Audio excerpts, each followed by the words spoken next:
Let me ask you something. Why do some people who earn a lot still end up broke, while others with average salaries quietly become rich? It's not luck.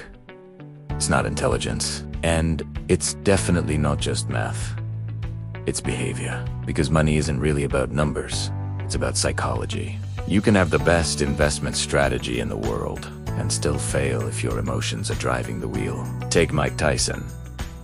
Hundreds of millions earned, gone. Or lottery winners who become broke within years. Meanwhile, people like Warren Buffett built massive wealth doing things that look boring. So what's the difference?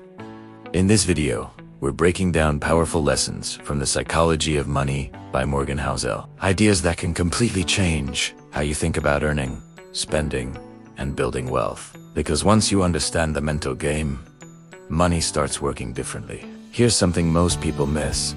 Getting rich and staying rich require totally different skills. Getting rich often involves risk, bold moves, timing, sometimes even luck. But staying rich, that's about humility, discipline, and fear of losing what you built. Think about it, we celebrate flashy success stories. Startup founders, crypto millionaires, overnight wins. But we rarely hear about the quiet skill of not losing it all. Many people climb the mountain fast, then fall, because they assume the ride up will last forever. Staying wealthy means understanding one brutal truth. Nothing lasts forever. When you see someone driving a luxury car, wearing expensive clothes, living large, that's not necessarily wealth, that's spending. Real wealth is invisible. It's the money sitting in investments, savings, assets that aren't being shown off. You don't see the quiet millionaire next door who drives a 10-year-old car and lives below their means. But that person might be financially free. Meanwhile, someone with designer everything might be drowning in debt. Spending makes you look rich. Saving makes you rich. Big difference. Most people say they want money. What they actually want is control over their time. To wake up when they want. Work on what they want. Say no without fear. That is a real wealth. Money buys options. And options buy freedom. Not yachts, not mansions. Not flexing on Instagram, just the ability to live life on your terms. Traditional finance says you should always make perfectly logical decisions. Real life doesn't work like that. Humans aren't robots. Sommetim is.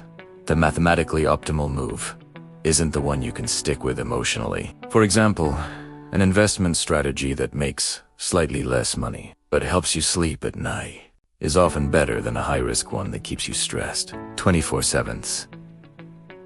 The best financial plan is the one you can actually follow long-term. Reasonable beats, perfect. Success stories love to highlight hard work, but luck is always in the background. Same with failure. Sometimes good people just get unlucky. Two people can make similar decisions. One becomes wildly successful. The other struggles, not because one is smarter, but because circumstances were different. Recognizing luck keeps you humble. Recognizing risk keeps you cautious. Both protect your wealth. Building wealth isn't about big wins. It's about consistency over time. Small savings, regular investing, patience. The magic isn't in speed, it's in duration. Most people quit too early because progress feels slow. But wealth compounds quietly, then suddenly. The key isn't brilliance. It's staying in the game. Ironically, chasing money can create more anxiety than not having it. Endless comparison. Lifestyle pressure, fear of losing status. But the goal of money isn't to impress others. It's to reduce worry. If your financial choices are increasing stress instead of decreasing it, you're playing the game wrong. Here's the real secret.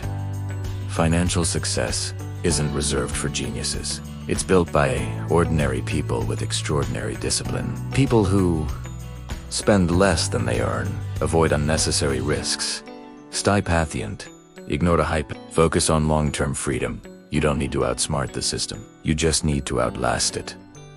And here's the thing. These lessons are only half the story. Because understanding money isn't about one big insight. It's about stacking principles together. In part dos, we go deeper into the hidden traps, mental biases, and powerful ideas that can either destroy wealth or multiply Italiano. So if you're serious about changing your financial future, make sure you watch part 2 next. Trust me, that's where things get really interesting.